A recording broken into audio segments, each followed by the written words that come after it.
Want to understand China's economy? Buckle up, because it's a wild ride. Kind of like trying to figure out the ocean by just looking at the waves. Impressive, sure, but there's a whole lot going on under the surface. You hit the nail on the head. There's a ton of talk about China's economic rise, but grasping its sheer scale, that's a different ballgame. So, like, imagine trying to explain Mount Everest to someone who's never seen it. Yeah. You can throw out numbers about its height, but it's just not the same, right? Exactly. It's about more than just facts and figures. It's about trying to convey the feeling of standing at the foot of this economic giant. Okay, well, let's at least try to paint a picture for our listener. Right. We're talking about the world's largest population. Right. Right. And they're also in the running for the top spot in terms of GDP. Excellent. We're talking trillions, with a T. Trillions of dollars in economic activity. How do you even wrap your head around numbers that big? It's mind-boggling, no doubt. By 2024, China's nominal GDP is projected to hit something like $18.5 trillion. Okay, so already we're talking serious money. But then there's this whole other layer, right? Purchasing Power Parity, or PPP. What's that all about? PPP. It's a way to compare economies by taking into account the relative cost of goods and services. It's like, a dollar might buy you a cup of coffee in one country, but a whole meal in another. So it levels the playing field in a way. Exactly. And when you factor in PPP, China's GDP doesn't just grow, it explodes. We're talking over $35 trillion, putting them ahead of the pack. Okay, I'm starting to see why we keep coming back to this ocean analogy. Yeah. It's deep, man. But let's back up for a second. For someone who's not an economics whiz, what do these massive GDP numbers actually mean? Like, why should they care? In the simplest terms, GDP is like a measure of a country's economic engine. A bigger GDP usually means more jobs, more investment, more influence globally. So like a country's economic weight class. Exactly. The higher the GDP, the more economic muscle they have in the ring. So is it safe to say China's the heavyweight champ then? Well, it's not quite that simple. Here's the thing. While their overall GDP is massive, their GDP per capita, that's the GDP divided by the number of people, paints a slightly different picture. Oh, so? It's actually lower than you might think. They're ranked 68th globally. So even though the overall economy is huge, the average wealth per person is still catching up. Interesting. It's like this massive pie. But with so many slices, it changes things. Speaking of complexities, I remember back in 2020 when the world was in a pandemic-induced recession. China's economy kept growing, didn't it? You're right. While other major economies were shrinking, China managed to maintain a positive growth rate, even though it was much smaller than in previous years. Talk about resilience. Right. It shows that even giants can be affected by global events, but they can also weather the storm better than some. Makes sense. But let's talk about the people behind these numbers. I mean, you've got this enormous GDP, but you also hear about income inequality being a major issue in China. How does that factor in? It's a crucial point. Rapid economic growth doesn't automatically mean everyone benefits equally. To give you an idea, back in 2020, about 25% of China's population was still living below their poverty line, which was around $6.85 a day. Wow. It highlights that a rising tide doesn't always lift all boats. That's a powerful image. So GDP, it's a starting point, but it doesn't tell the whole story. Exactly. It's like judging a book by its cover.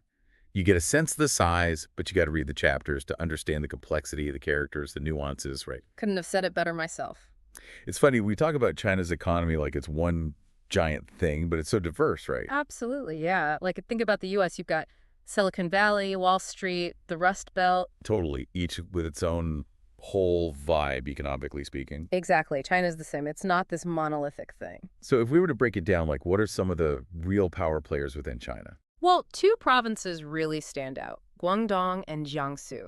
And these aren't just provinces, they're economic titans. Like, they're output rivals entire countries. Whoa, okay, so That's- we're talking giants within the giant.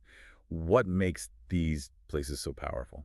Well, Guangdong, for starters, it's like the world's factory floor, electronics, clothes, you name it. They attract tons of foreign investment, and they're plugged into those global supply chains like nobody's business. So Guangdong's cranking out the goods. What about Jiangsu? What's their thing? They're more about advanced manufacturing. Think cars, chemicals, that kind of thing. Industries that are key for China, but also for global trade, right? Makes sense. But they're not just churning stuff out, are they? No, no, they're getting into research and development big time. Got to stay competitive, especially these days when tech is changing so fast. It's amazing how these provinces have found their niche and just run with it. But we can't talk about China's economy without talking about, well, the government, Right. specifically those state-owned enterprises. The SOEs, how do those factor into everything? Big time. They're a huge part of China's economic landscape. They Yeah. control a lot of crucial industries. Energy, finance, telecoms. They have a lot of sway over where the money goes, how resources get used. Yeah, and there's a lot of debate about whether that's a good thing or not. So let's break it down. What are the arguments for having these SOEs play such a big role? Well, one thing people point to is their ability to really think big. We're talking huge infrastructure projects, Hmm.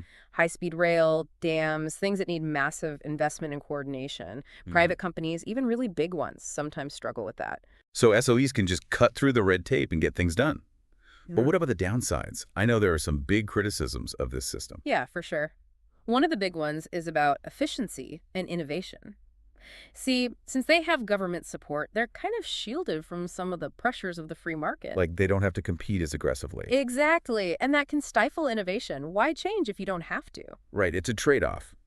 Big projects, maybe faster, but less incentive to rock the boat, try new things. Huh. Makes you wonder how much of China's success is really down to these SOEs and how much is the private sector doing its thing. That's the million-dollar question, isn't it? It's probably a mix, to be honest. Different sectors, different times, the balance shifts.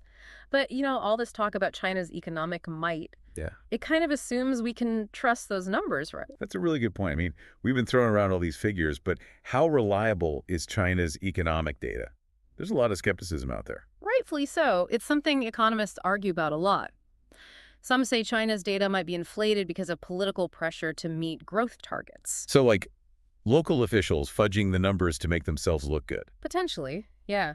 It's not unheard of. Wow. Yeah. But I've also heard the opposite argument, that China's economy might actually be even bigger than the official numbers. How does that work? That's where the whole informal economy comes in. Think street vendors, small businesses that aren't officially registered, that kind of thing. Stuff that's hard to track. Exactly. It's huge in China, and it means their economy could be even bigger than we think. So it's like, on one hand, you've got potential overreporting, on the other hand, underreporting. Talk about a headache for economists. It highlights how tricky it is to measure an economy, especially one as complex and fast-changing as China's. You got to be careful, look for the biases, try to see the whole picture. It's more art than science sometimes, huh?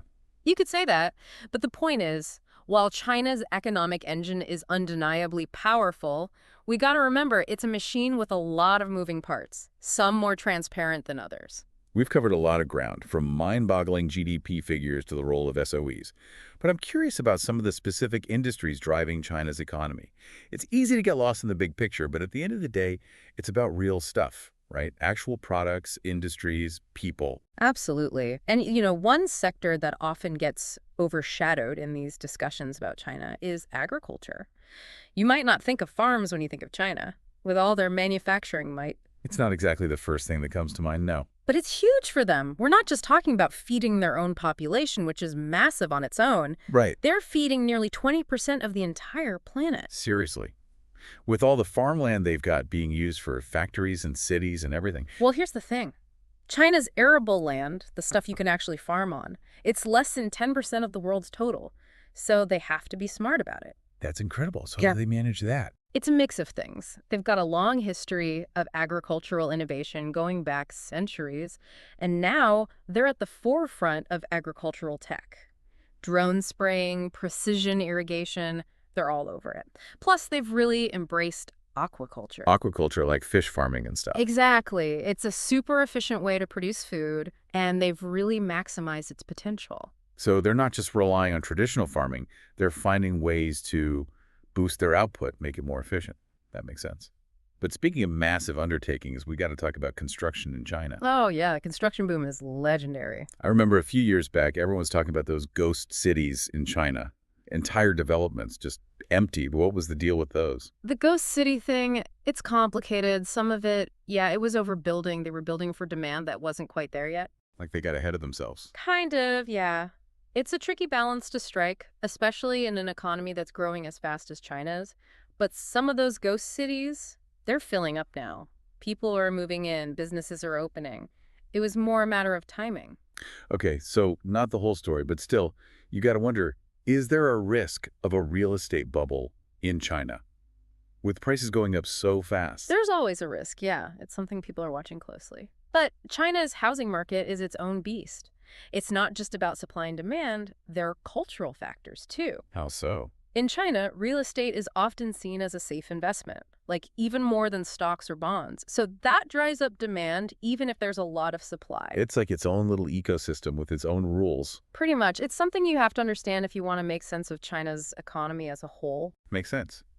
Now, shifting gears a bit, how does a country the size of China, with all its factories and industries, even keep the lights on? What's the deal with their energy situation? Energy is a huge deal for China. They're still the world's largest consumer of coal. Yeah, I've heard that. But here's the interesting part. They're also investing heavily in renewables. Solar, wind. They're leading the world in those areas. Wow, so they're trying to do it all. Coal power and clean energy at the same time. It's a balancing act, for sure. They need to meet their current energy needs, but they also know they can't rely on fossil fuels forever. It's something a lot of countries are struggling with. But for China, the stakes are just higher. Makes sense. And speaking of China's industrial might, we can't forget about their manufacturing sector, the famous Made in China label. But it's not just cheap stuff anymore, is it? Oh, absolutely not. They're still the kings of mass production, don't get me wrong, but they've been moving up the value chain. Electronics, electric vehicles, even things like semiconductors. They're major players in all those areas now. It's like they went from making the toys to making the robots that make the toys. Yeah, pretty much. It's remarkable how quickly they've adapted and evolved. They're not just following trends, they're setting them in a lot of ways. So we've talked about China's economy from a bunch of different angles, but at the end of the day, how does all this impact, well, us, the rest of the world? It's the billion-dollar question, right? Because China's influence, it's undeniable. There's such a big part of global trade, global investment, and it's not just one-way traffic anymore. How so? It used to be all about foreign companies going to China, setting up shop there to take advantage of the cheap labor, the huge market. Right. But now Chinese companies are expanding globally too, investing in other countries, building infrastructure. Their reach is expanding all the time. Yep. And then there's their relationship with Russia. Yeah. That's gotten pretty close in recent years, economically speaking. Yeah, that's a whole other layer, isn't it? The China-Russia relationship, it's complex. There are economic factors for sure, but also political, strategic. So it's like their economies are getting more intertwined, but that has consequences for geopolitics, for global power dynamics. Exactly. It's something people are watching very closely because it has the potential to reshape the world order as we know it. It's a whole other deep dive for another time, really. I feel like we could do a whole series on just that. But for now, I guess the takeaway is China's economic rise, it's not just about them, it's about all of us. Absolutely. And I think the biggest mistake people make is thinking about China's economy in isolation. You can't understand it without understanding how it fits into the global system, how it influences and is influenced by everything else that's going on. It's like a giant puzzle, and China's this huge, intricately shaped piece. Exactly. And the more we learn about that piece, the more we realize how much it connects to everything else. Well, on that note, I want to thank you for joining me for this deep dive. It's been fascinating, a little mind-bending at times. It's always a pleasure to talk about this stuff. And to our listener, thanks for coming along for the ride. We'll see you next time for another deep dive.